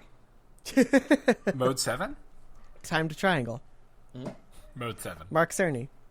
Apparently, bad news, guys. Persona 5 has very few triangles in every character. Digital Foundry told me so. You should watch the Digital Foundry for Persona 5. You were pretty much on the money, Jamie. It is basically a PS3 game. Yeah, I mean it looks great, but it looks like it. Yeah, there's you're not wrong. Yeah. So that's pretty much that. Good thing I don't care about that stuff. No, I don't care either. It runs great, so I have no problems. And it looks pretty good on remote play too, which I've been doing a lot of recently. I think it's one of the first games I've played on the PlayStation that's been over 8 hours of or 5 hours of continuous play that hasn't crashed my system. Griffin, what? How much barf is in? Is your PS4 a Roach Motel like that Kotaku article? It's actually a cat genie. Okay, get it. So the cats sit on top of the PlayStation, they poop inside it, and the disc just flings it everywhere. Talking about a disc jam. Oh, nice. Oh. woo, Anyway. indeed. So none of us are really that jazzed about Scorpio, it sounds like. I mean, I don't know. I don't know what the point is. You know what I'm even less jazzed about, though? VR. Yep. Unless you combine both those things into the best package ever, which would be AR. You get the HoloLens and the Scorpio working together, and then finally I will buy in. Of course, HoloLens currently is $2,500, so we got a little ways to go on Dude, that one. Swery is like, he was taking pictures with it on his face months ago. Was he really? Yeah. Oh, that boy. That little boy. Hey, guys, do you think it's great that Palmer Luckey defiled Chrono Trigger with Trump donations? It just makes me so bad. I don't even... I just think it's terrible because it's such like a... I mean, Oculus is not doing so hot, and it sucks that their golden boy is such a freaking dirtbag. That Well, also, it kind of sucks that John Carmack, with his crazy ideas on intellectual property, just basically stole everything from ZeniMax. Right. Like, if you look at ZeniMax sucks, but if you look at the allegations they're making, it's pretty clear that John just took everything. Yep. He's just like, nope. It's all mine. I made it, even though it belongs to ZeniMax, so I'm just taking it all. I'm going to sue you. I've heard him say things though where it's like, after you create it. No, I'm not defending him, but it's just like, he's like, after you create this and you have this code, essentially, you can't think any other way but that code. So it makes sense to take it with you. You know, that's not an excuse. Yeah, especially on a USB key, like multiple gigabytes of work. Right, you know, right. But you can't think any other way than the exact lines of code that you stole. that is his argument, and to some extent, I understand where that. No, I do. It's hard. Yeah, I it's mean, also, the you know problem what? is Fuck they VR. shouldn't have poached him. Yeah. Well, yeah. Also, fuck VR, but they shouldn't have poached him in that way. I mean, dude is kind of known for doing this kind of thing. I mean, you know, he was really mad about Doom 3 and public domain and all that shit. So it's not surprising, but it's also just like, wow. Having tried the headsets and then playing with something like my Google Daydream VR, which is literally less than $100 and remarkably close to what those $600 headsets offer, I just really don't see a future for VR on anything other than mobile. And I think that it's silly to invest $600 in something that, like you're saying, Jeff, Sony is just, despite the PSVR's success, they seem to just be backing away. Yeah. I think Unless there's a big push at E3, but I haven't seen one. Yeah, that's what I was going to say. It's the same thing as, like, why be interested in the Scorpio? Because there are no products to go along with it. You know, why be interested in VR when the games have dried up? Like, the money will go where there are games and there's products for it, and they just don't exist. Yeah. Going back to what the Campo Santo guys were talking about when they were talking about console iterations and how they actually support these half steps because it extends the life of the console generation as a whole, they were so down on VR, like not down with VR. They were talking about how, they used to be excited about it and they threw some ideas around, and what about if we put Firewatch in VR? And then they just lost all interest in it. It was almost like this thing that was driving all this interest, and it was so heavily featured at PAX for so many years, finally came out and just everyone realized that it's such a gimmick. Everyone realized that turning around while playing a video game is not fun. Yeah. It will never be fun. Right, and they realized that, you know what, it's impossible to walk in these games, and that's critical for games. Yeah. You have to literally with teleport. controllers you can walk, but yeah, no, that is a big problem. It's crazy. And I say this as someone who actually very much enjoyed what the Wii had to offer. I just think that the thing about the Wii was it was just... I see. So you're saying once Nintendo refines the virtual reality... Look, we all know that when Switch Virtual Reality comes out, I'm going to be here talking about how virtual reality is actually really smart. No. You are not going to be here. You are going to be in the Nintendo-verse 24/7 on the triumphant return of the fully navigable Miiverse. Mother 3 VR. Tingle Island. Oh, no. No, they're going to just port 1-2 Switch to VR, And you can see the udders that you're milking. Oh, now. baby. I will call it pure genius. Yeah. Speaking of crazy Nintendo stuff, why did they stop the NES Classic? Why? God only knows. I mean, so apparently there's a rumor that the SNES Classic is coming, but it doesn't make sense. Like, canceling the NES Classic makes sense if you want to draw people's attention to the Virtual Console on the Switch. Like, that actually kind of makes sense to me. But then you're just throwing that idea in the trash when you're saying, okay, the SNES Classic is probably on the way. It's crazy. I think Jeff, you will channel the Iwata's ghost. Yes, channel Iwata's ghost. Read the tea leaves up in the tea table. My whatever only you need thinking to do. is they want to be like Disney and like be gross. like it's going back in the vault. You know, like I don't know. That's actually God brilliant. only freaking knows. Yeah. I think that they've always been. Here's actually my just random guess that I just came up with now. They've always been pretty guarded about the value of their legacy products. So I wonder if they didn't want to flood the market with NES classics because they don't want to cheapen the value of their old games. Could be. That's my actual theory. You know, I But think then- that makes a lot of sense too. In that it's just always releasing the same game for different virtual consoles and stuff. So yeah, I hear you on that. I think that's very brilliant. But then why release this in the first place? Is my question. I don't know. Just to have a one-time thing. Hey, if you love NES, here's your chance to get a great deal. That and Until we run out I of think them. it's the perennial Nintendo mentality of like, we're gonna do this and not understand why it's popular. Yeah. that too. And then we're just going to stick to our original plan where we would only make it for this amount of time and then move on to the other one. Mm-hmm. Blah, blah. Did you guys know that the chip in there is more powerful than the 3DS, the new 3DS? I did know that. Yeah. Which is crazy to me. I mean, it's like a Android home TV device chip, right? I mean, that's the 3DS is an old product, and that chip is it punches above its weight class graphically for some games like Resident Evil Revelations. But Revelations. yeah, it is not a very powerful chip. Yeah. I'm really mean, looking forward to an SNES Classic. If they put like a Final Fantasy on there, I don't know like the logistics of that. But I they put doubt Final that would Fantasy- happen. I think Final Fantasy was on the NES Classic, was it not? Final Oh, Fantasy damn. 1 and 2, I think, were. No, just 1. 2 was not on there. Okay, well, I doubt you'll get 6 and 5. Yeah, they're not going to put Chrono Trigger on there. 'Cause that would be too good. Right. Also, that game is like probably not a licensing issue anymore because Square owns Enix now, and also they've released it on another thing, so it's not a problem. I don't know, man. Like, jack the price up. If they put a bunch of good RPGs on that thing, I'll buy it for like $100. Yeah, but will you play them with a baby controller? Oh, wait. I guess we're already used to it with the Switch. Oh, that's probably it. I have baby hands, so works out. You guys buying Mario Kart next week? Speaking of babies, No. Yep, I am. I'll play Jessica's you. really excited for battle. I got more work in Persona to do. And then That's Nier. true. And then Horizon. And then Cosmic Star Heroine. And then nothing for like 2 months, which is nice. And then Mass Effect Andromeda with new eyes.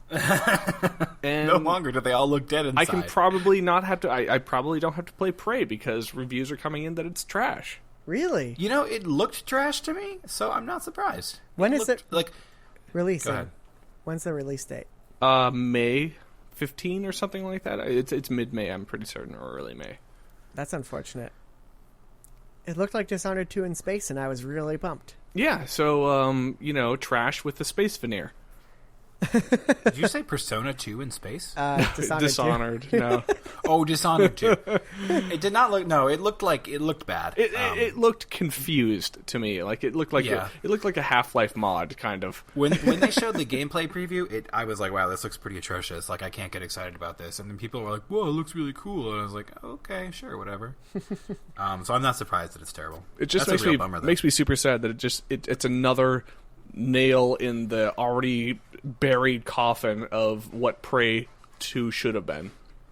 It also makes me sad because I think Arcane might be in trouble after this. I thought Dishonored 2 sold well. Yeah. Did it so well? I thought it did quite well. Yeah. Okay. Also, I'm reading Prey reviews, and it looks like it actually got good reviews. Griffin. I've been reading some tweets about people who are saying like they said Prey was bad for X reasons, and now they're getting admonished by people. So maybe it goes both ways. Interesting. Well, it looked bad to me, so again, I would not be surprised by that, but we'll see. Right. We will see.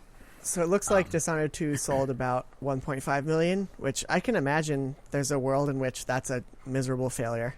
Mm-hmm. Yeah, when you're with Square Enix. Yeah. Let's just think about for a moment how Final Fantasy 15 has shipped 5 million copies. That's crazy. How many? 5 million right or 55 million? 5 million. Okay. Yeah, 55 million would be. I mean, even Mario Kart Wii doesn't sell 55 million. Call of Duty numbers. Is it Call of Duty numbers? I don't know. I'll have to check. But anyway. So, anything else we want to go into before we send this bad boy off into the great blue yonder? I don't think there's anything else on our list here to talk about, unless you guys have any last minute thoughts. Still playing Fire Emblem Heroes? Oh, God. Unfortunately, yeah. Well, by playing, I mean I log in and get my bonuses, and then Guys, every couple weeks... I pulled the 5-star Tharja. Sweet. Is it the Easter version? Did you get the Easter egg version? No, I didn't get any Easter egg versions. I spent a lot of eggs on that and didn't get crap. Oh, man. Yeah, the freaking Camilla one is just like... Any like notion that you had that this wasn't a pervy thing, it's just discarded. Tharja too isn't she pretty pervy too? Where it's like a lot of fishnets and. Oh yeah, I mean she was always pretty pervy, but no, I mean she doesn't have an Easter variant, but Camilla's Easter variant was just like, this is ridiculous. Also, did you like the Xandor with the carrot? Yes, I did love that. That was actually funny. That was so cheeky. Like, there's no way he does not use that carrot in various ways. That's all I'm oh say. No, my mouse pad. Anyway, all right. So I guess we're done. We did it. Yeah, I'd say let's finish it up here. Any last minute thoughts? We usually do something. Any bets we want to make or anything in the last couple minutes we have? Ooh. I bet I'll like Prey. Well, that's not a really good bet. Will Jamie like Prey? Will Jamie buy Prey, even if it has a 70% on medical? Okay. That is yes. Will Jamie buy a Scorpio? No. Oh. I don't have an Xbox One. Really? Yeah, that's the perfect time to jump in. You did. No. It's the perfect time to jump in, Jamie. Why? I have a PC. They've literally taken away any reason I might have to buy an Xbox console. But your PC isn't white. It is white, bro. Oh. Sounds like you guys are being non-PC right now. Ooh. My PC is the Daily Stormer of PCs. Anyway, let's see. I don't have anything good to bet on right now. Yeah, I don't either. Nothing of importance. Maybe we can just make a recommendation of something to play for somebody that's maybe not in the forefront at the moment. So if you're listening, or each of us, if you like Persona, if you don't like Yooka-Laylee, if you thought Nier was wonderful, what recommendation would you have for a game to play? This is a game that we haven't talked about yet? I mean, whatever. I mean, it'd be weird if you're like, hey, if you like Persona 5, play Persona 5. That wouldn't make any sense, but... Can I suggest like something that's not a game? Absolutely.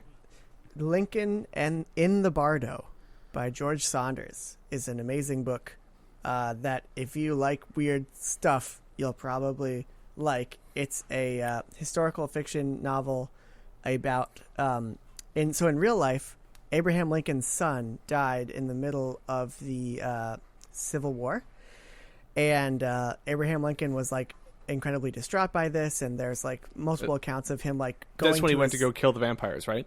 Yes, exactly. Multiple accounts of him like going to his son's crypt and like unearthing his body and holding it, and it's very macabre.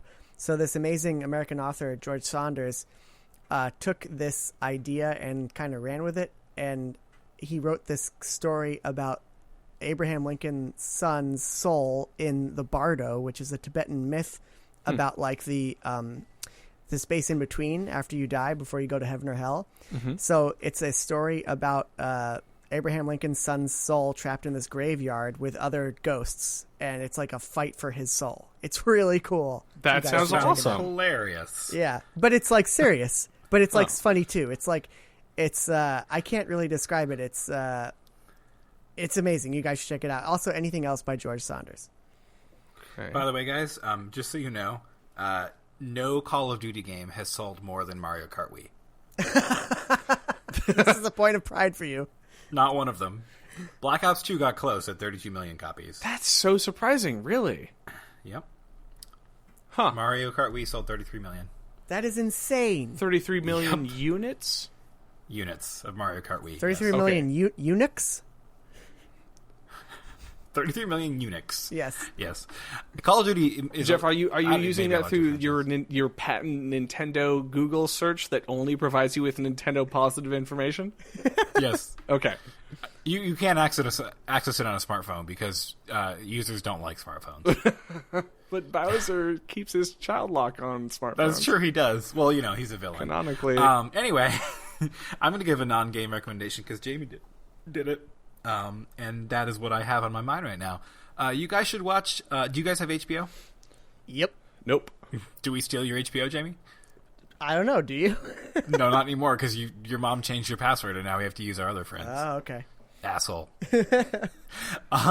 You guys should watch Tickled. Because it is amazing. Yeah. So this is a documentary, right?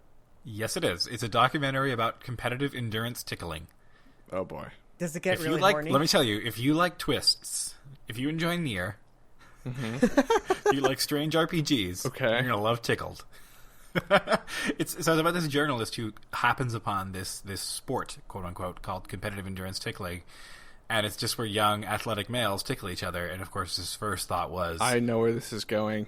His first thought was like, this is probably gay, right? And so he emails. Oh no! He emails the person who puts it together, and he's like, hey, can I talk to you about like competitive endurance tickling?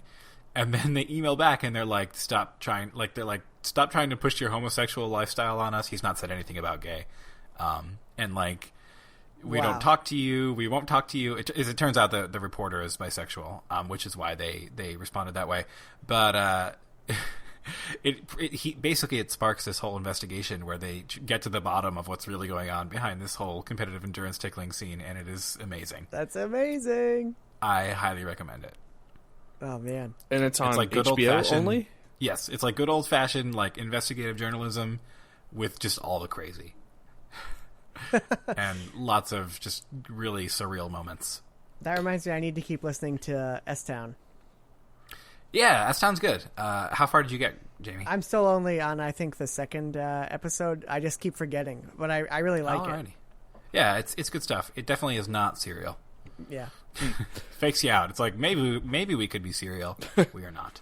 All right, I will make a recommendation here, and we'll close it out. So I'm going to take this time to make several recommendations. First of all, get off your parents' accounts for stuff, because as a parent, it would be awesome if you could just own your own cell phone bill. So time Shut to grow up, Dad. up. Time to grow up. Shut up. That one's done. Okay. Now, secondly, the Ghost in the Shell movie, pretty good. Really? Yes. Griffin. It looks nice stylistically. It's a good film, especially if you like Ghost in the Shell. And then thirdly, if you like, you wouldn't read the Ghost in the Shell manga. It's the best manga ever created, and it is brilliant and has wonderful footnotes and is delightful. But the boobs don't have nipples on them. That's fine. Who cares? No, I can't. You can draw them in yourself. Yeah, they don't have them in Transmetropolitan either. So that's just how it goes in the future. Yeah. Right. And then cool. The final recommendation is a real recommendation, which is Mystery Science Theater 3000 reboot, the reboot. is on Netflix Oh, in the no. full season, and it is actually wonderful. Oh, my God. Watched 2 episodes, and Hunter and I are in tears watching it, laughing so hard. It's been great, like, bonding time, and it's super funny, and does live up to the pedigree of Mystery Science Theater. That's Yeah, awesome. I heard good things. Yes. Don't they start off watching a Netflix property? I can't remember which one. That doesn't sound familiar, but it's. I know they usually do movies from like the 60s and 70s, but I know what you're saying. You're saying like their first thing could be. No, the first one. Well, maybe it is. It's just like a monster movie, and they're all dumb and stupid, and it's amazing. So Cool. watch it. I will.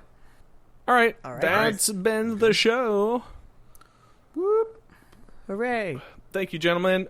Jeff, Jamie, Lost Barrel community, you're out there somewhere. All right. Go play Persona. go make some my confidant. Yeah, I plan to. After we're done here, I'm going to Yeah. load that bad boy up. Okay. Manage your all right, guys. expectations well. It will answer my expectations. All right, guys. Bye. I'm going to take off. All right. Bye. Bye. Sayonara.